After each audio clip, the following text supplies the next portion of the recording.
Tanggal 25 Februari 2021, Mahyeldi bersama Audi Joynaldi dilantik oleh Presiden Republik Indonesia sebagai Gubernur Sumatera Barat. Artinya, Mahyeldi yang sebelum ini adalah Wali Kota Padang, secara resmi pula meninggalkan posnya sebagai Wali Kota Padang. Sesuai dengan konstitusi yang ada, posisi Mahyeldi sebagai Wali Kota Padang digantikan oleh Henry Septa, Wakil Wali Kota Padang. Henry Septa dilantik menjadi Wali Kota Padang tanggal 7 April 2021. Perhatian publik kemudian mengarah kepada siapa yang akan menduduki kursi Wakil Wali Kota Padang. Secara legal formal, berdasarkan konstitusi kita, pengisian Wakil Wali Kota Padang akan dilakukan melalui sidang paripurna anggota DPRD Kota Padang. Siapa yang akan menjadi calon, siapa yang akan dipilih dalam sidang paripurna tersebut berdasarkan usulan dari partai politik pengusung Mahyeldi dan Henry Septa ketika Pilkada 2018. Kala itu ada dua partai yang mengusung Mahyeldi dan Henry Septa. Pertama ada Partai Keadilan Sejahtera (PKS) yang waktu itu mencalonkan Mahyeldi sebagai wali kota. Yang kedua Partai Amanah Nasional (PAN) yang mencalonkan Henry Septa sebagai wakil wali kota Padang. Artinya, kedua partai ini, PKS dan PAN, sama-sama memiliki hak untuk mencalonkan siapa yang akan menjadi wakil wali kota Padang mendampingi Henry Septa. Perhatian publik mengarah ke situ. Siapa yang akan dicalonkan oleh kedua partai pengusung ini? Sampai hari ini belum ada siapa yang didukung oleh ketua partai politik ini. Kalau kita simak melalui pemberitaan di media massa, PKS hari ini setidaknya mengusung nama Mulyadi Muslim dan Mardion. Berdasarkan informasi media massa juga, konon kabarnya kedua nama ini telah disetujui oleh Dewan Pimpinan Pusat Partai Keadilan Sejahtera. Kedua-duanya adalah kader dari PKS. Di PAN sendiri muncul lebih banyak nama. Melalui catatan kita di media, pemberitaan di media massa, ada nama Ekos Albar, Wabedum DPP PAN. Kemudian ada Dodi Delvi, Bendahara DPW PAN. Kemudian ada Asnawi Bahar, yang sekarang Wakil Ketua DPW PAN. Dan keempat ada Amril Amin, Wakil Ketua DPRD Kota Padang. Ada 4 nama yang muncul di PAN berdasarkan pantauan kita melalui media massa. Tentu kita menunggu siapa di antara nama tersebut yang benar-benar nanti akan diusulkan oleh PKS maupun PAN. Atau kedua partai ini dapat bersepakat mengusung satu atau dua nama yang akan mereka bawa secara bersama ke sidang paripurna DPR. Tidak banyak proses politik yang kita ketahui kenapa nama-nama itu muncul dari kantong PKS maupun dari kantong PAN. Yang jelas nama-nama itu sudah beredar di media massa. Tentu saja tahapan kedua nantinya ketika telah muncul nama yang benar-benar akan dicalonkan oleh kedua partai politik pengusung ini, bola panasnya beralih ke DPR. Melalui sidang paripurna akan diputuskan siapa yang akan menjadi wakil wali kota Padang. Seandainya memang tidak ada kesepakatan di dua partai pengusung ini, kita akan menyaksikan nanti akan ada adu lobby dari kedua partai untuk menentukan siapa yang akan mendapat dukungan terbanyak nanti di sidang paripurna DPRD Kota Padang. Kalau kita perhatikan perolehan kursi di DPRD, tentu partai-partai lain di luar partai pengusung ini memainkan peran yang penting juga dalam menentukan siapa yang akan menduduki kursi wakil wali kota Padang. Sebut sajalah Gerindra. Gerindra partai dominan di DPRD Kota Padang, ada 11 kursi. Tentu Gerindra tidak mau juga melepaskan momentum ini. Gerindra memiliki potensi untuk menentukan siapa yang akan menjadi wakil wali kota Padang. Tidak hanya Gerindra sebenarnya, Demokrat dengan 6 kursi juga menjadi fraksi yang juga menentukan siapa yang akan menjadi wakil wali kota Padang. Begitu juga dengan partai-partai lainnya, ada PDI Perjuangan, ada Golkar, ada P3 dengan 3 kursinya, dan Berkarya ada 2 kursi, dan Nasdem dengan 1 kursi. Dalam pertarungan perebutan wakil wali kota Padang ini, jika kita perhatikan, semuanya terkesan elitis. Kita tidak tahu apa yang terjadi sebenarnya. Kenapa nama-nama itu muncul di PAN, nama-nama itu muncul di PKS. Pertanyaan penting kita adalah posisi masyarakat Kota Padang di sini di mana? Secara formal, konstitusi kita memang menempatkan proses pergantian pengisian calon wali kota itu ada di tingkat partai politik pengusung dan di gedung DPRD sana ketika akan melakukan sidang paripurna. Seakan-akan di situ peran masyarakat menjadi tidak ada sama sekali, dan setidaknya sampai hari ini yang kita saksikan seperti itu. Padahal sejak tahun 2005 ketika pilkada secara langsung dimulai, cara pandang kita dalam melihat, dalam memilih kepala daerah, apakah itu presiden, apakah itu gubernur atau wali kota, mulai terjadi perubahan logika kelembagaan dari sistem pemilihan yang eksklusif bergeser kepada pemilihan yang lebih inklusif. Seperti kita ketahui bersama, sebelum 2005 proses pemilihan kepala daerah itu sangat eksklusif. Di sini yang bertarung, pertarungan yang menentukan siapa yang akan menjadi kepala daerah itu mulai dari bakal calon sampai pada proses pemilihan, pada tahap pemilihan itu hanya terjadi pada elit politik dan elit partai politik. Sejak 2005 terjadi pergeseran. Pemilihan kepala daerah kita lebih inklusif. Artinya apa?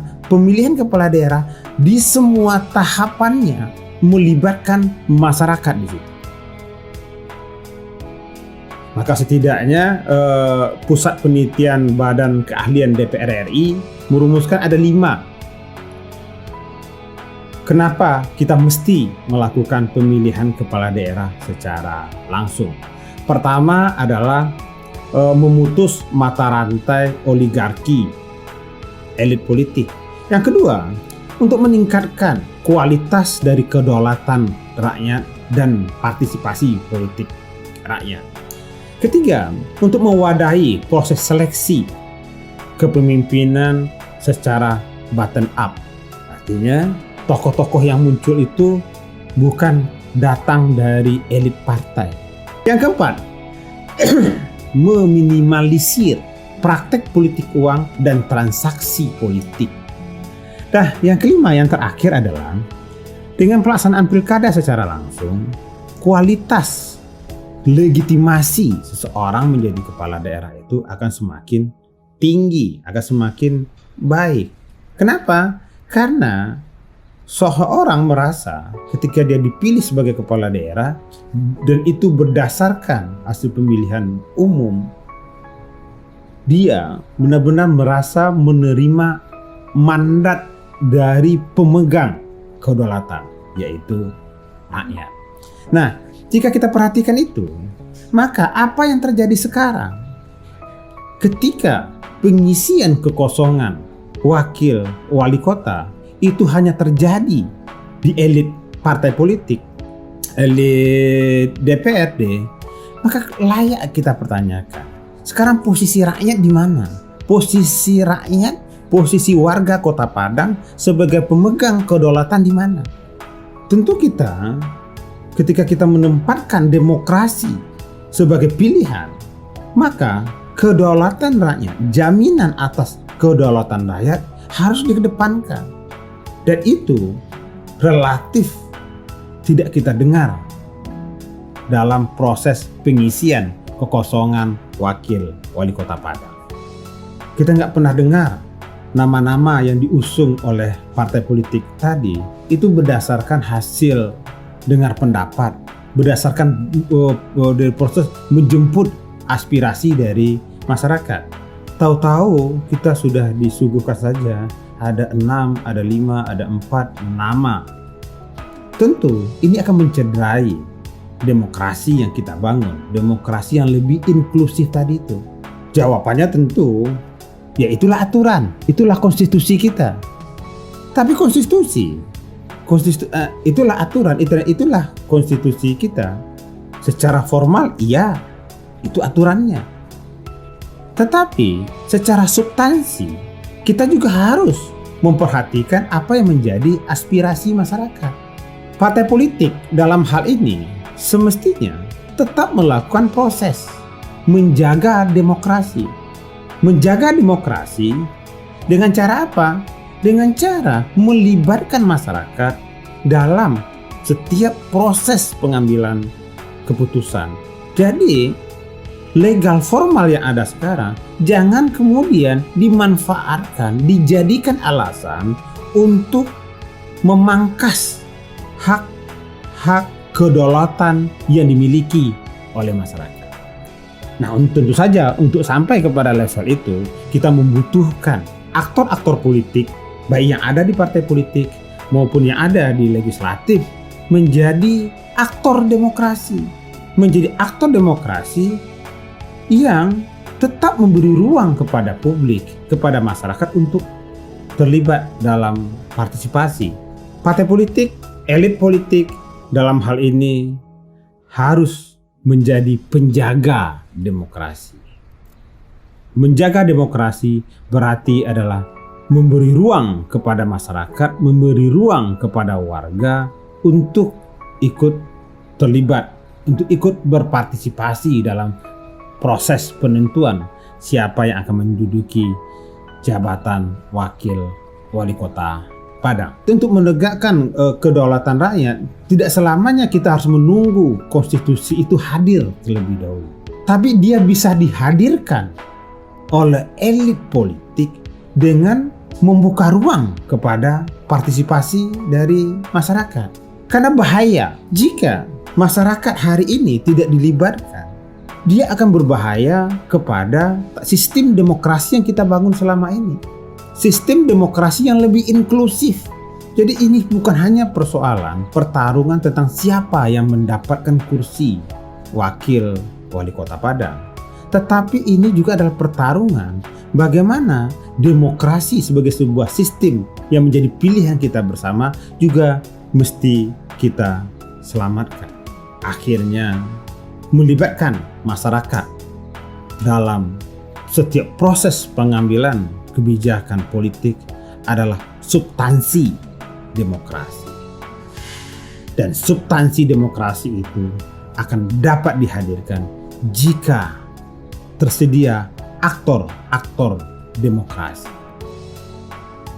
Aktor-aktor demokrasi itulah elit-elit politik yang hari ini secara konstitusional memegang hak untuk menentukan siapa yang akan menjadi, yang akan diusulkan dan yang akan menentukan menjadi wakil wali kota Padang. Kita sebagai masyarakat sipil harus terus mengawasi apa yang terjadi di tingkat partai politik atau apa yang terjadi nanti di gedung legislatif sana. Jika hak-hak politik itu ternyata sampai di akhir tidak diserahkan oleh para elit kita ini, tentu kita sebagai warga, si pemegang kedaulatan harus melakukan kontrol terhadap apa yang terjadi, dinamika politik apa yang terjadi di partai politik kah, atau di gedung legislatif sana. Pemilihannya eksklusif, cenderung korup. Pemilihannya eksklusif memungkinkan terjadi transaksi-transaksi politik jangka pendek, dan kita sebagai masyarakat sipil mesti mengawasi ini. Apa yang kita saksikan sekarang? 2 bulan setelah pelantikan Mahyeldi, dinamika politik meninggi untuk menentukan siapa yang akan menjadi, memilih siapa yang akan menjadi wakil wali kota Padang. Tetapi prosesnya sangat elitis, prosesnya eksklusif, terjadi pada sekelompok elit saja. Masyarakat, pemilih, warga kota Padang sebagai pemegang kedaulatan seperti diabaikan. Dan ini berbahaya bagi sistem demokrasi. Sistem demokrasi menempatkan partisipasi rakyat, partisipasi publik sebagai kekuatan.